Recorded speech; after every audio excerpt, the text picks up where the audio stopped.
अपने माथे से लगा के प्रार्थना करो।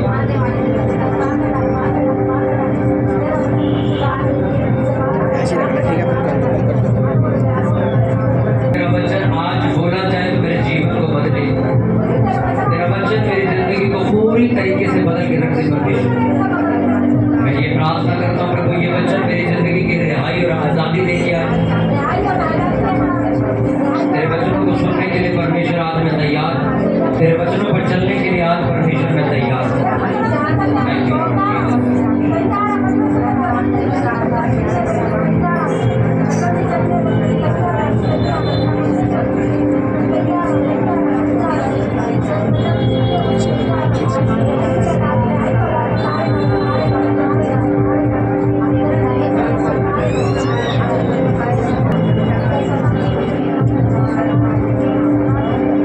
तेरे जीवित वचन को सुनने के लिए परमेश्वर आज हम यहाँ मौजूद हैं।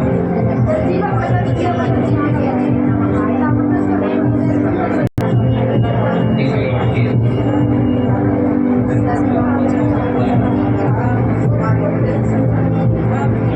प्रभु यीशु मसीह के सामर्थ्य नाम में मांगते हुए चर्च जोर से बोले आमीन। जोर से बोले बोलेगा हाथों की तालियों के साथ होगी। नया नियम पहला कुरिन्थियों 4 उसका 14 वचन में पढ़ूंगा, पेज नंबर 231 के ऊपर। पहला कुरिन्थियों 4 उसका 14 वचन में पढ़ूंगा, पेज नंबर 231 के ऊपर। पहला कुरिन्थियों 4 उसका 14। वॉलंटियर ध्यान दे, कोई शोर ना मचाए बस। अंदर बाहर कलीसिया आपको अपना ध्यान रखना कि कोई आपको डिस्टर्ब ना करे, क्योंकि जब वचन सुनना होता है तो शैतान पूरी कोशिश करता है कि आपको डिस्टर्ब कर दिया जाए, बातों में लगा दिया जाए, पानी में वॉशरूम में लगा दिया जाए, ताकि आप वचन को सुन ना पाओ। अपनी बाइबल को निकालो, पहला कुरिन्थियों 4 उसका 14 वचन हम पढ़ेंगे, पेज नंबर 231 के ऊपर। पहला कुरिन्थियों 4 उसका 14, पेज नंबर 231 के ऊपर। उसको अंडरलाइन कर लेगा। अपना पेन, बिना पेन के कोई बाइबल नहीं पढ़ी जाती, याद रखो। और आपने क्या पढ़ा उसको कॉपी में लिखना है, छोटी सी कॉपी खरीद के रखो कि आपने सुना क्या और पढ़ा गया। Hallelujah, thank you Jesus.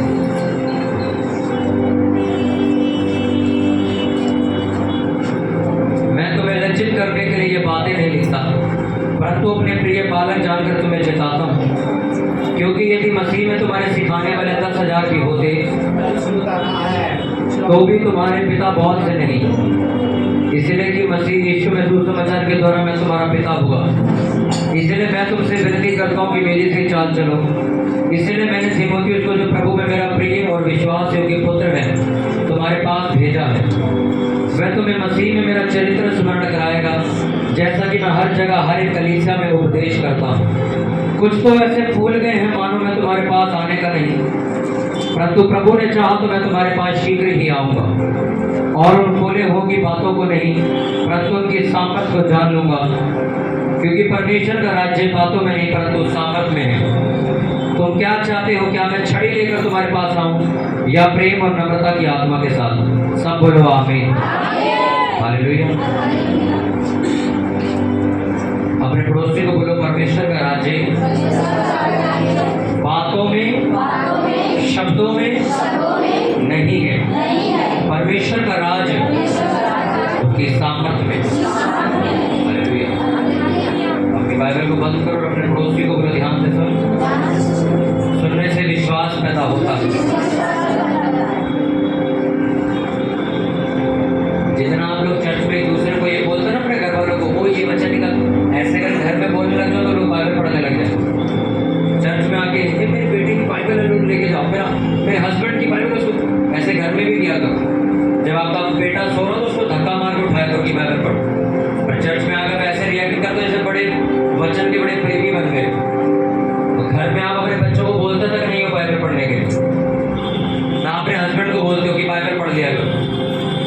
जैसे यहाँ पर डिस्टर्ब करते हो ना, मेरी बाइबल पकड़ो उसको। मैंने तो कई लोगों को ये देखा कि अपनी बाइबल तक उठा कर नहीं लाते, मम्मियाँ उनकी बाइबल लेके आती, वाइफ उनकी बाइबल उठा के लेके आ रही। सोचो, बाइबल एक मसीह आदमी की इज्जत है, आपको मालूम? ये बाइबल तुम्हें सबसे आगे लेके जाती हो, और ये तुम अपनी मम्मी को लेके आती हो, अपनी वाइफ को पकड़ा, मैं अपने पास रख ले।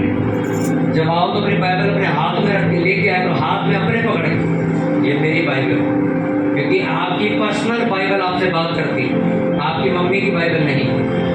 हालेलुया।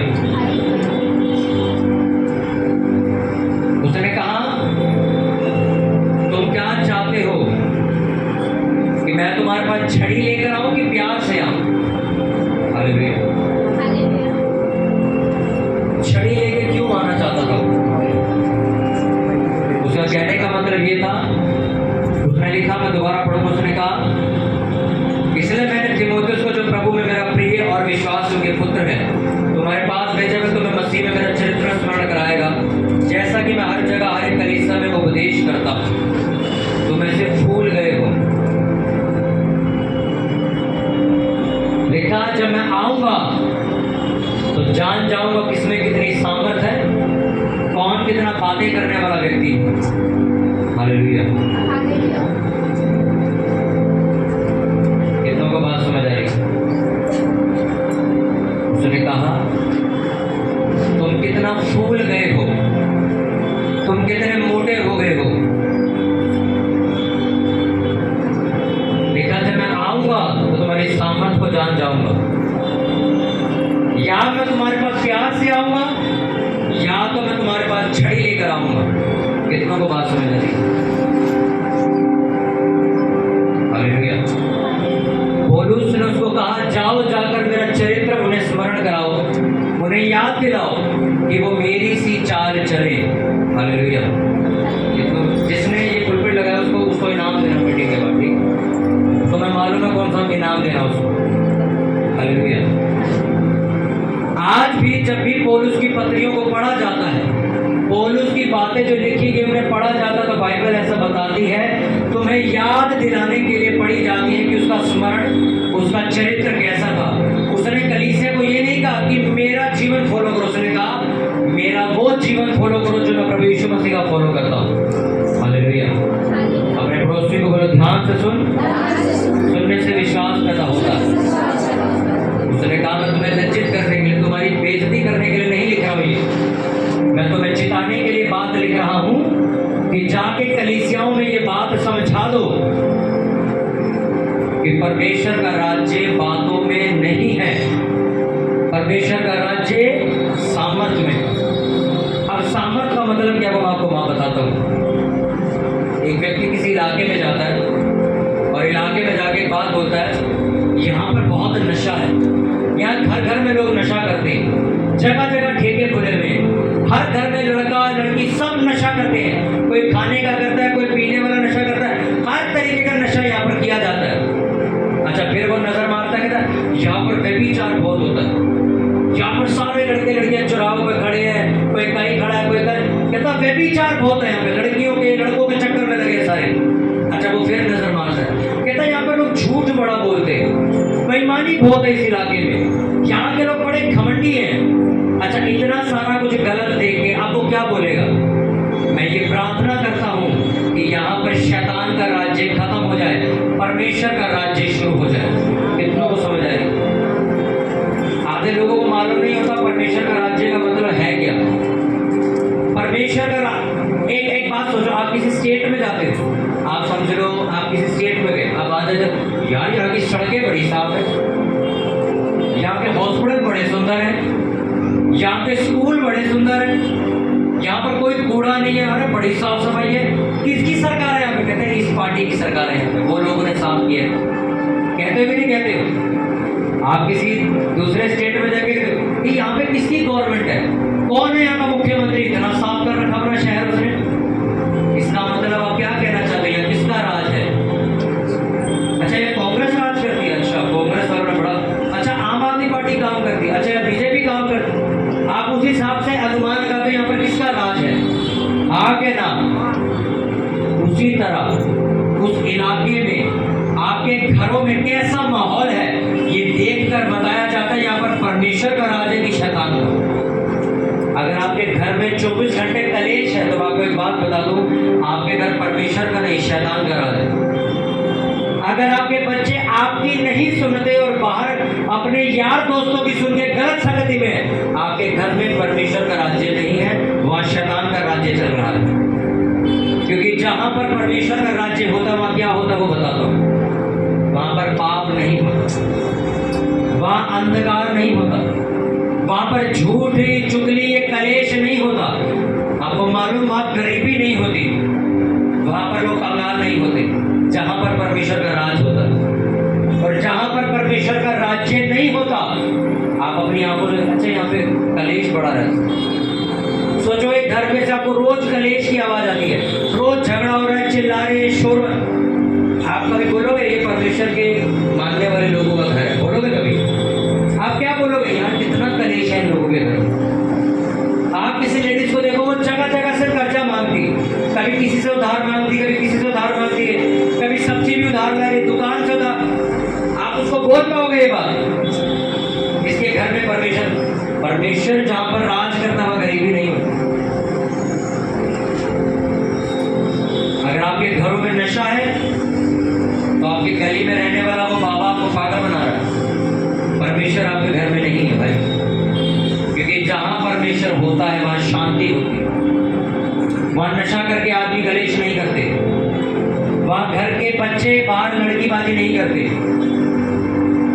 वहां पर सिगरेट नहीं पीता कोई, वहां पर गंदी गालियां नहीं दी जाती। अगर तुम्हारी जिंदगी में ये सारे काम हैं तो परमेश्वर का राज तुमसे बहुत दूर है। तुम गलत फहमी में जी रहे। हाँ, बपतिस्मा आपने ले लिया होगा, वो गलत बात है, पर परमेश्वर तुम्हारे अंदर है नहीं। हालेलुया। लाजमी सी बात है, आप घर में रहते हो, कभी भाई बहन का झगड़ा हो जाता है, कभी मम्मी पापा से आके लड़ाई हो जाती है। ये नॉर्मल चीज है, मैं इसकी बात नहीं कर रहा हूँ। एक ऐसा कलेश जो तुम्हारा तमाशा लगवाता है, जो तुम्हारे घर को तोड़ रहा है, कोई उधर मुंह करके बैठा है, कोई उधर मुंह करके बैठा है, वो कलेश है, शैतानी है। मेरी मम्मी से कितनी बार बहस होती, मैं जवाब नहीं देता। मुझे मालूम है मेरे अंदर कौन है, मुझे भी मालूम है उनके अंदर कौन है। अगर सोचो वो भी लड़ाई को बढ़ाए, मैं भी लड़ाई को बढ़ाऊं, तो कौन सुलझाएगा फिर?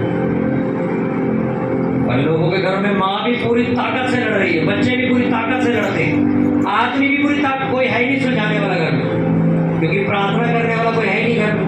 सुलझाए कौन? ये सारे तैयार बैठे लड़ने के लिए। तू मेरे को कुछ बोल सही, मैं तेरे को दो जवाब अलग से दूंगा। जब आपके घर में सारे प्रार्थना करने वाले होते हैं, अगर बहस हो भी जाए तो दूसरा आदमी चुप हो जाता है कि शैतान को मौका न मिले। या तो तुम्हारी मम्मी चुप हो जाएगी या तो तुम चुप हो जाओगे। कितनों को समझ आएगी? आ रही कि नहीं आ रही?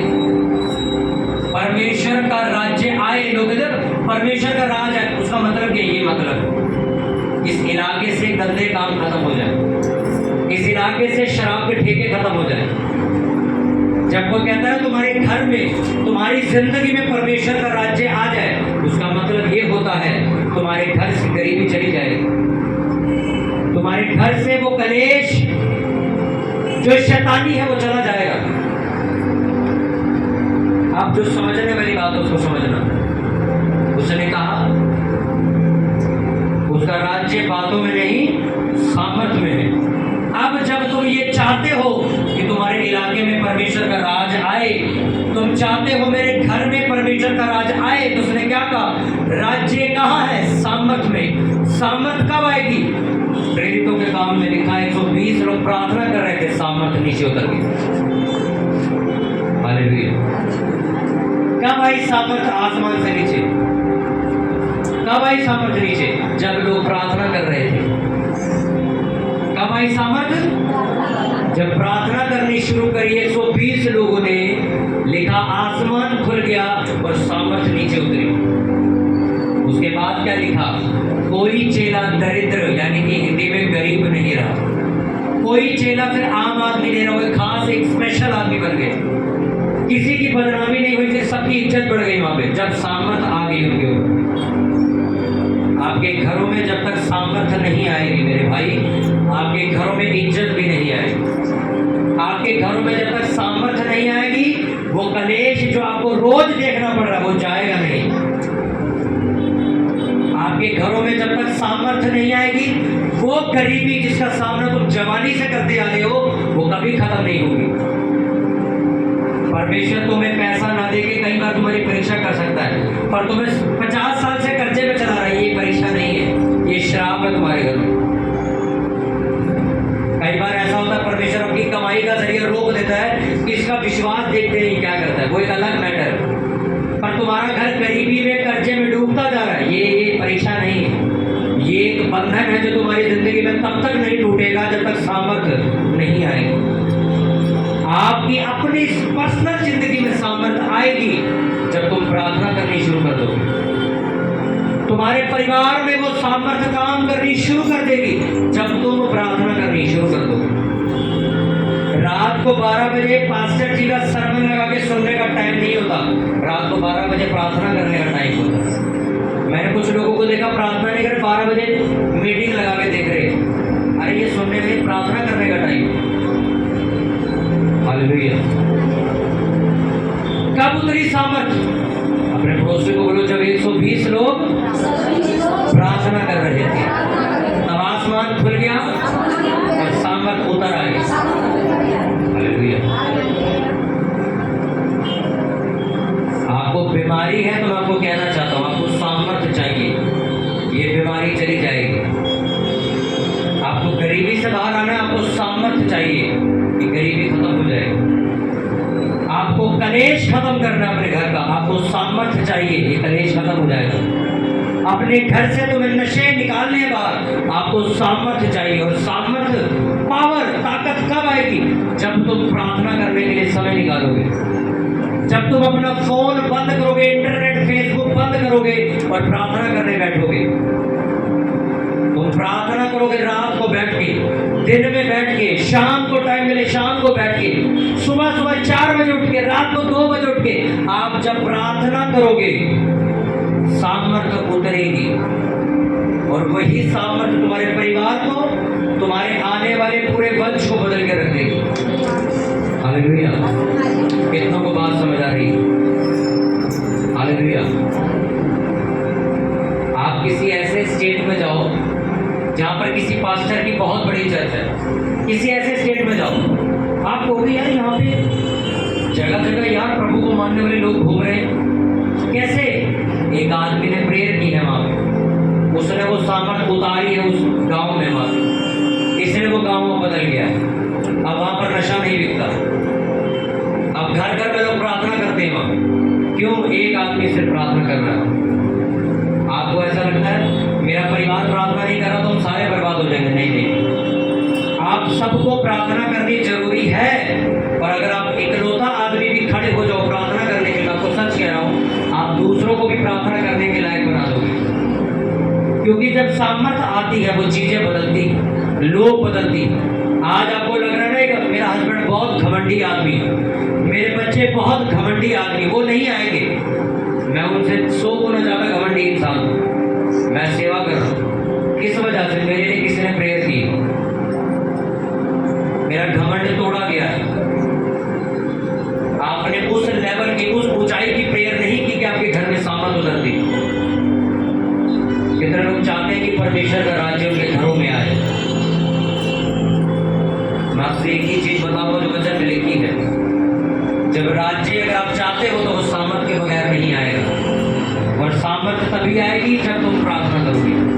मैं 10 मिनट वाली प्रार्थना की बात नहीं कर रहा, मैं प्रेयर की बात करूँ कि आप बैठे हो और कुछ देर प्रभु के साथ समय बिता रहे हो। एक तो होती है ड्यूटी वाली प्रेयर, फटाफट मुझे मेरे को 2 पन्ने पढ़ने हैं, मुझे 10 मिनट फटाफट धन्यवाद करना है और 5 मिनट की अन्य भाषा बोलनी है, कुल मिला के 16 मिनट की प्रार्थना करनी। नहीं, मैं ये ड्रामे की बात नहीं कर रहा हूँ, मैं प्रार्थना की बात कर रहा हूँ कि आपने फोन स्विच ऑफ किया, उठे, चाय पी और अपने अलग कमरे में जाके बैठ गए। कमरा नहीं है तो जब लोग सारे सो गए तो छत पे जाके बैठ गए, छत भी नहीं है तो बरामदे में जाके बैठ गए। मैं उस प्रेयर की बात कर रहा हूँ। क्या बैठे हो आराम से, कोई ये नहीं मेरे को भागना पड़ रहा, काम पे जाना, आराम से बाइबल पढ़ रहे हो, बाइबल पढ़ ली, बंद कर दी, फिर आप वर्शिप कर रहे हो, 1-2 गीत, पूरे गीत आराम से करो आंखें बंद करके। उसके बाद तुम अन्य भाषा में प्रेयर करनी शुरू करते हो। दबा के पूरी खींच के। उसके बाद तुमने जो पन्ने के ऊपर विषय लिखे, मुझे इसके लिए प्रेयर करनी, इसके लिए प्रेयर करनी, बच्चों के लिए करनी है, अपनी शादी के लिए प्रेयर करनी, मुझे चर्च के लिए, फिर आप उनके लिए एक एक करके प्रेयर करते हो। फिर आमीन करके जब आप सोने जाते हो, मैं आपको लिख के देता हूँ, वो कलेश आपके दरवाजे नहीं आएगा। अब अपने आप से पूछो, करते हो ऐसे प्रेयर? अगर नहीं करते तो ये सवाल मत पूछना परमेश्वर से, मेरा घर आज तक क्यों नहीं बचाया गया, मेरे घर से ये गरीबी आज तक क्यों नहीं गई, मेरा ये कर्जा जो मसीह में आने से पहले शुरू हुआ था आज तक खत्म नहीं हुआ। तुमने प्रेयर करी? तुम तो वो बात के पहले मैं ये बात सोचता था, मैं ये कहता, मैंने कहा यार बाइबल में लिखा पुरानी बातें बीत गई, मसीह में नई शुरू हो गई। अरे हम तो, कई लोग मेरे को मिलते यार इनके ऊपर पहले भी कर्जा था, आज भी कर्जा है, तो नया क्या हुआ? परमेश्वर ने मुझे बताया, एक बात समझ, तू बीमार था, तुझे डॉक्टर पे जाने का रास्ता दिखाया, तो डॉक्टर के पास भी गया, दवाई भी लेके आया, खाई नहीं, तो डॉक्टर की गलती। कितनों को बात समझ आई? आप बीमार थे, आपको रास्ता बताया, मैं डॉक्टर के पास चला जाओ, अच्छा डॉक्टर है, तुम डॉक्टर के पास गए, उसने दवाई लिख के दी, तुम दवाई खरीद के भी लाए, आप खा नहीं रहे हो। तुम बीमारी लेके आए थे चर्च में, तुम्हें बीमारी का हल बता दिया गया कि प्रभु के पीछे चलो, उसकी सेवा करो, घर गए, नहीं किया होगा, बैठे रहो तो उसी बीमारी में, फिर तुम बातें चर्च जाके कुछ नहीं होता। मैं खुद कहता हूं, ऐसा हो भी नहीं सकता। आप डॉक्टर के पास जाओ, दवाई लेके आओ, दवाई लिखवाओ और खाओ ना, तो डॉक्टर की गलती की तुम्हारी गलती है। आप कह सकते हो ये डॉक्टर गलत है? नहीं कह सकते आप। एक भूखा सब्जी मंडी गया, सब्जी खरीद के लाया, कढ़ाई पे रखी, काटी, बनाई, बिना खाए सो गया। आपको कह रहा मैं भूखा क्यों हूं? तुम पूरी सच्चाई जानते हो, बाइबल जानते हो, यीशु नासरी क्या कर सकता है ये जानते हो। एक बाबा की औकात नहीं वो यीशु मसीह को अपनी तरह कंपेयर कर सके, ये बात तुम जानते हो, तब भी तुम चले किसके पीछे? रिश्तेदार के, दोस्त, यारों, पड़ोसियों के पीछे। आज तुम कहते हो मेरे साथ ऐसा क्यों? तो मैं आपसे ये बात कहना चाहता हूँ मेरे भाई, आप धोखा दे रहे हो परमेश्वर को, अपने परिवार को धोखा दे रहे हो, तुम सारी सच्चाई जानकर झूठ में चल रहे हो। 2017 में जब मेरे को परमेश्वर ने ठीक किया था, वो दिन और आज का दिन है, मैंने चर्च का दरवाजा नहीं छोड़ा। मैं भी बहुत सारे बाबाओं के पास गया हूँ, हम भी 36 जगह घूमते थे, पर 2017 की वो जो रात मेरी जिंदगी में थी, जब मैं चर्च होके आया और मेरे को ठीक कर दिया परमेश्वर ने, वो दिन और आज का दिन मैं दोबारा किसी की चौखट में पैर रखने नहीं गया। मेरी आंखों के सामने जो मैंने चमत्कार देखा वो किसी ने नहीं दिखाया मुझे। अगर अब भी मैं बाबाओं के चक्रों में, तांत्रिकों के चक्रों में, झूठी जगहों पे धक्के खाता फिरूं, तो मेरे जैसा बेवकूफ कोई नहीं दुनिया में। बाइबल में लिखा, जो सच जानकर अंधेरे में जानबूझकर चल रहा है, इसका अंत ज्यादा खतरनाक होगा। तुम्हारे घर तुम्हें मालूम है ट्यूबलाइट लगी है, तुम बटन नहीं चालू कर रहे हो, तुम्हारी पूरी जिंदगी बर्बाद है। सोचो। हालेलुया, जोर से बोलो हालेलुया एक बार। तुम्हारे इलाके में परमेश्वर का राज्य आएगा, कौन लेके आएगा? तुम लेके आओ। हम एक लेडीज के घर गए शुक्रवार को, हाउस मीटिंग थी, तो वहां पे जब प्रार्थना करने लगे, जब प्रचार करने लगे, तो वहां पर ऐसे ऐसे लोग थे जो यीशु मसीह को जानते नहीं थे और बहुत दुख में बैठे हुए थे। जब परमेश्वर ने मेरे को कहा कि यहाँ पर कलीसिया लगा रही है हर शुक्रवार, तो लेडीज से पूछा भी लगाया? कहते नहीं, मैं कंफ्यूज हूँ। इसका मतलब आपको मैं बताना चाहता हूँ, अब उस लेडीज की वजह से वो जो लोग बचना चाहते हैं वो बच नहीं पाएंगे। इसका नुकसान कौन भुगतेगा? वो लेडीज। क्योंकि मैं तैयार हूँ जाने के लिए, अरेंजमेंट करने के लिए मेरे साथ मेरी पूरी टीम तैयार है। प्रचार हमने करना, गाना हमने, तैयारी हमने करनी, समझाना हमने। आप दरवाजा खोलने के लिए अपना तुम्हें दिक्कत, उसने कहा मैं दरवाजे के बाहर खड़ा खटखटाता हूँ, जो मेरी आवाज सुन के द्वार खोलेगा मैं अंदर आऊंगा, उसके साथ भोजन करूँ।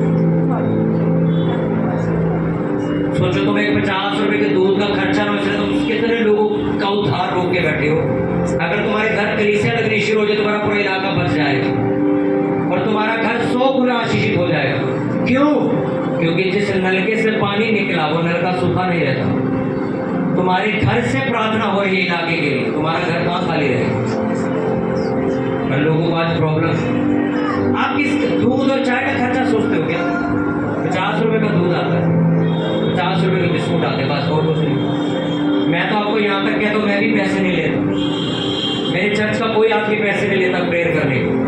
तब भी सोचो आपका परिवार अटका हुआ है आपकी वजह से। मैं कंफ्यूजन में हूँ, सोच रहा हूँ, घर में भी सफेदी नहीं हुई है, मेरी गली छोटी है। आपकी वजह से वो व्यक्ति जिसने यीशु मसीह को जानकर अपना जीवन समर्पित करना था, वो कल फांसी लगा लेगा और तुम लगे रहना पेंट कराने में घर। तुम चाहते हो परमेश्वर का राज्य आए तो तुम कदम उठाओगे प्रार्थना के लिए, परमेश्वर का सुसमाचार फैलाने के लिए तुम कदम उठाओगे। हालेलुया। परमेश्वर का राज्य बातों में नहीं है। लोग बातें करते हैं बाहर, बाबाओं के सत्संगों में सिर्फ बातें होती हैं, कुछ नहीं होता, और वो बातें भी बाइबल से चोरी करके बोलते हैं। मैं एक बाबा को देख रहा था, बड़ा फेमस है वो, बड़ी पब्लिक जाती है वहाँ। वो वचन बता रहा, अपना बोल के बता रहा, कहता कि रात के समय उठ के प्रार्थना करो। फिर अगला वचन कहता है वो, मैं तुम्हें अपनी एक ज्ञान की बात बताता हूँ, मैं सुन रहा था वीडियो उसकी फेसबुक पे, कहता अपनी कमाई का 10वां हिस्सा दिया करो, इससे ये होता है वो होता है, कमाई तुम्हारी कभी बंद नहीं होती। तीसरा बोला, फिर कहता मैं एक और तुम्हें बात बताता हूँ, परमेश्वर को किसी ने नहीं देखा, अगर तुम उससे मांगोगे वो तुम्हें देगा उसने, क्योंकि वो अपने मांगने वाले। मैंने कहा ये तो बाइबल में लिखा हुआ है, और सत्संग में बैठे लोग सोच रहे बाबा जी बड़ा अच्छा ज्ञान दे रहे हैं, चोरी करके लेके जाते हैं यहाँ से। जो बाबा बने बैठे वो इंसान ही तो है। बाइबल परमेश्वर के बारे में बताती है। अच्छा, अपने सत्संग में बैठ के वो बता रहा, अच्छा किसी से प्रसाद लेके बनता है, मैं देख रही, सारा कुछ बाइबल में लिखा हो, पर लोगों को समझ नहीं आ रही, वो बाबाओं के पीछे चल पड़ते। आज मैं कहता हूँ ना, घर घर नेता है आजकल, घर घर में ज्ञानी बैठे हैं। आज जिस घर में चले जाओ ज्ञानी मिल जाएगा तुम्हें, और वो ज्ञान जो परमेश्वर का है वो किसी माइक के लाल के पास नहीं, वो सिर्फ बाइबल में लिखा है, मेरे पास भी नहीं। क्योंकि अगर आप ये वचन सुन रहे हो तो मैं इसी में से पढ़ के आपको बता रहा हूँ। कल को अगर मैं ये बोलूँ नहीं ये तो मैंने बड़ी किताबें पढ़ी इसलिए बता रहा हूँ, ये गलत होगा। बाइबल की शुरुआत में पहली लाइन मालूम पता क्या लिखी है?